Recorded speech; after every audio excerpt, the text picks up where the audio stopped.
का हमारे YouTube channel महान सर में। और दोस्तों हम शुरू कर रहे हैं 15 हिस्ट्री के बेस्ट क्वेश्चन और ये सीरीज तो हमारी चली रही है। तो स्टार्ट करते हैं और स्टार्ट करने से पहले आप लोगों से गुजारिश है कि अगर आप लोगों ने हमारे चैनल को सब्सक्राइब नहीं किया है तो चैनल को सब्सक्राइब कर लें और बेल आइकन को भी प्रेस कर लें। और दोस्तों वीडियो को लाइक करते हुए आगे बढ़ें, लाइक करते हुए ही आप वीडियो को देखें तो ज़्यादा बेहतर होता है। तो स्टार्ट करते हैं। आज का जो पहला क्वेश्चन है दोस्तों वो क्या है, 691 नंबर का क्वेश्चन है। इनाम भूमि किसे दिया जाता था? इनाम एक भूमि होती थी, मतलब एक भूमि दी जाती थी कुछ लोगों को, उसको इनाम बोला जाता था। तो वो भूमि किसको दी जाती थी? विद्वान एवं धार्मिक व्यक्ति को, राजस्व संग्राहक को, मनसबदार को, कुलीन को। ये जो इनाम भूमि थी ये एक ऐसे विद्वान को दी जाती थी जो कि मुस्लिम भी होता था। एक तो वो विद्वान होना चाहिए और क्या होता था, मुस्लिम विद्वान होता था। तो उसकी विद्वानता को देख के उसको एक भूमि दे दी जाती थी, उसे इनाम भूमि कहा जाता था।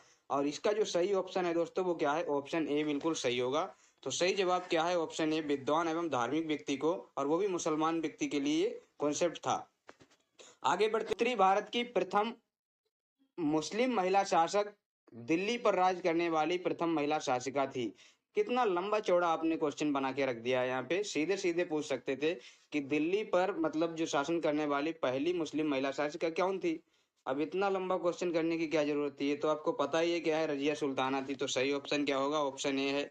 नेक्स्ट क्वेश्चन क्या है दोस्तों, दिल्ली के प्रथम सुल्तान कौन थे जिन्होंने दक्षिण भारत को पराजित करने का प्रयास किया था? तो एक ही ऐसा सुल्तान था, एक ही ऐसा शासक था जिसने दक्षिण भारत को भी पराजित करने का सपना देखा था, और वो आपका था अलाउद्दीन खिलजी। और इसने ये ऐसा इसलिए किया था क्योंकि इसको सिकंदर सानी कहा जाता था। सिकंदर सानी बोले तो सेकंड सिकंदर या सिकंदर द्वितीय। तो इसी को ये कहा जाता था क्योंकि इसका भी सपना सिकंदर की तरह पूरे भारत को जीतना था, और जैसे कि सिकंदर का सपना पूरे विश्व को जीतना था। तो सही ऑप्शन आपका क्या है? ऑप्शन ए है। नेक्स्ट क्वेश्चन क्या है दोस्तों, यात्री इब्न बतूता कहाँ से आया था? एक यात्री आया था इब्न बतूता। तो बताना है ये यात्री जो इब्न बतूता है कहाँ से आया था। ये जो आया था ये आपका मोरक्को का यात्री था। और मैं आपको ये भी बता देता हूँ ये कहाँ पे आया था। आपने अभी पढ़ा होगा जो सल्तनत काल हम पढ़ रहे थे तो उसमें एक तुगलक वंश का एक राजा आता है, मोहम्मद बिन तुगलक। तो उसी के काल में ये 1333 में ये क्या आता है, 1333 या 36, थोड़ा सा मैं मिस आउट कर रहा हूँ, थोड़ा 1333 में शायद आता है। और ये आता है तो इसको दिल्ली का काजी बनाया जाता है। क्या बनाया जाता है? दिल्ली का काजी। इसको 1342 में इसको दिल्ली का काजी बना दिया जाता है मोहम्मद बिन तुगलक के द्वारा। तो सही ऑप्शन क्या है आपका? ऑप्शन ए है। नेक्स्ट क्वेश्चन क्या है दोस्तों, संभाजी के बाद मराठा शासन को निम्नलिखित में किसने सरल और कारगर बनाया था? एक व्यक्ति संभाजी होते हैं जो कि मराठा शासन में होते हैं, उनके बाद एक व्यक्ति आते हैं जो इस शासन को बड़ा ही सरल और कारगर बना के रख देते हैं। तो उनका जो नाम होता है दोस्तों वो कौन होते हैं? वो आपके होते हैं बालाजी विश्वनाथ। ये बहुत इंपॉर्टेंट पेशवा होते हैं, तो ये आपको याद रखना है। सही ऑप्शन क्या है आपका? ऑप्शन आपका क्या है? बी, डी बिल्कुल सही जवाब है। नेक्स्ट क्वेश्चन दोस्तों देखते हैं, संभाजी के अष्टप्रधान का जो सदस्य विदेशी मामलों की देखरेख करता था उसे क्या कहते थे? मतलब संभाजी, संभाजी ने शिवाजी, शिवाजी जो शासक थे उनकी एक अष्टप्रधान थी। जैसे आपने अभी पढ़ा होगा, जब हमने अभी पिछली क्लास में आपको क्या पढ़ाया था, विजयनगर साम्राज्य, उसमें मैंने आपको पढ़ाया था, क्या चीज पढ़ाया था मैंने? कृष्णदेव राय के बारे में पढ़ाया था, जिसमें एक चीज होती थी, अष्टप्रधान तो नहीं थी वहां पे। वहां पे जो चीज थी वो आपकी अष्ट दिग्गज थी। क्या थी? अष्ट दिग्गज थी वहां पे, अष्ट दिग्गज। और अष्ट दिग्गज क्या थी दोस्तों? ये एक ऐसी संस्था थी जिसमें 8 विद्वान होते थे, 8 कवि होते थे। ऐसे ही आपकी शिवाजी की एक होती थी अष्ट प्रधान। इसमें क्या होते थे, एक मंत्री परिषद इनकी होती थी जिसमें 8 मंत्री होते थे और उनके अलग अलग पद होते थे। तो उनमें जो विदेश मामले देखता था उसको सुमंत बोलते थे। क्या बोलते थे? सुमंत बोलते थे। यानी कि ऑप्शन बी बिल्कुल सही है। नेक्स्ट क्वेश्चन दोस्तों, शिवाजी को पहाड़ी चूहा व साहसी डाकू की संज्ञा किसने दी थी? बताइए, शिवाजी को पहाड़ी चूहा किसने कहा था और साहसी डाकू की संज्ञा किसने दी थी? तो ऐसा एक ही व्यक्ति है, औरंगजेब ने इनको बोला था ये तो पहाड़ी चूहा है और इससे हम पहाड़ी वाले युद्ध में तो लड़ ही नहीं सकते, इससे जीत भी नहीं सकते। सही ऑप्शन क्या है आपका? बी है। नेक्स्ट क्वेश्चन क्या है, निम्नलिखित यूरोपीय शक्तियों में किसने शिवाजी को तोपें प्रदान की थी? बताइए, शिवाजी को तोपें किसने दी थी? किस यूरोपीय शक्ति ने शिवाजी को तोपें दी?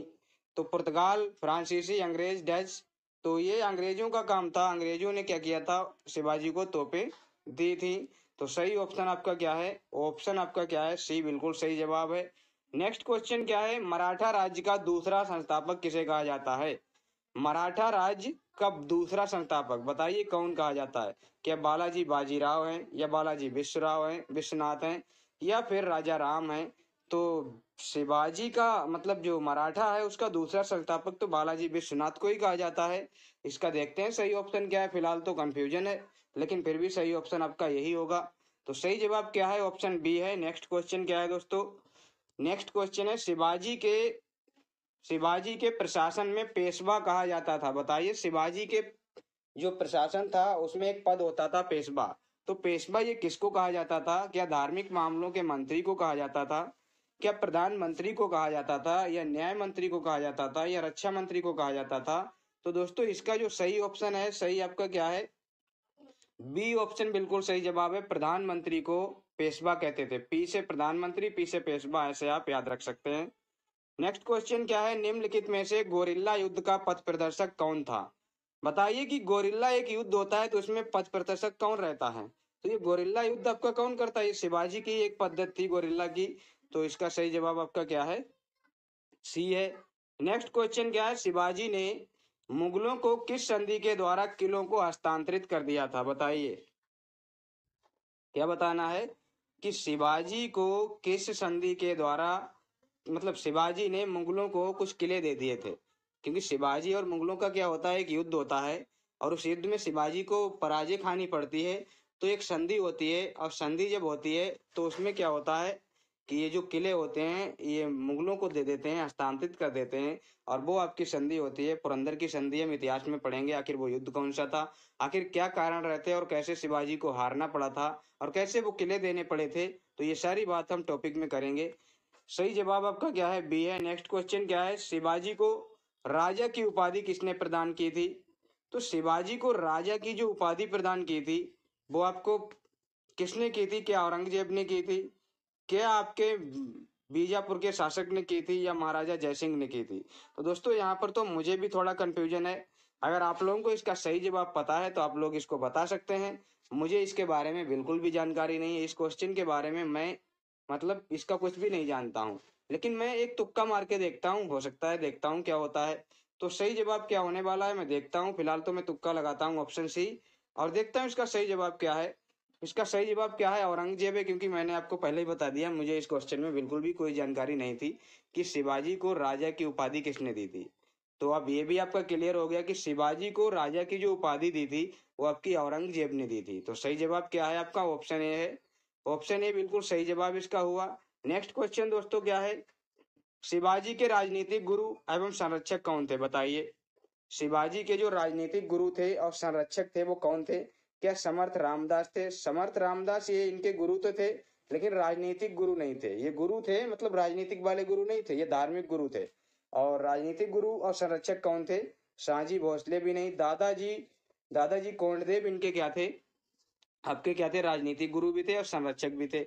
और ये दादाजी कोंडदेव इनके दादा नहीं थे, बल्कि इनका नाम ही क्या था, दादाजी कोंडदेव इनका नाम ही था। तो सही जवाब आपका क्या है, सी है। नेक्स्ट क्वेश्चन क्या है दोस्तों, नेक्स्ट हमारा अंतिम क्वेश्चन है, लास्ट क्वेश्चन है आज का। और इसमें बात भी अंतिम कही गई है, किसे अंतिम महान पेशवा कहा जाता है? अंतिम क्वेश्चन है, अंतिम महान पेशवा कहा जाता है, ये पूछा गया है। तो बताइए किसको कहा जाता है अंतिम महान पेशवा? तो माधव राव नारायण हैं, रघुनाथ राव हैं, नारायण राव हैं, या फिर आपके माधव राव हैं? तो सही ऑप्शन मुझे तो इसका डी लग रहा है, और इसका सही ऑप्शन डी ही है दोस्तों। बिल्कुल सही जवाब आपका क्या है, डी है। तो कैसे लगे आप लोगों को ये क्वेश्चन बताइएगा। अगर अच्छे लगे हैं तो वीडियो को लाइक कर दें हमारी, और हमारे चैनल को सब्सक्राइब कर लें, बेल आइकन को भी प्रेस कर लें, ताकि वीडियो की नोटिफिकेशन आप लोगों को मिलती रहे और आप लोग हमारी क्लास ऐसे ही देख पाएं। आपके नॉलेज बढ़े, आपके एग्जाम में जो क्वेश्चन गलत हो रहे हैं, या आप किसी भी तरह की एग्जाम की तैयारी कर रहे हैं, तो आपके जो क्वेश्चन आते हैं वो ऐसे ही क्वेश्चन आते हैं। तो यहाँ से आप बेहतर से तैयारी कर पाएं, इसके लिए हमारा ये प्रयास जारी रहेगा। तो मिलते हैं नेक्स्ट वीडियो में, तब तक के लिए धन्यवाद।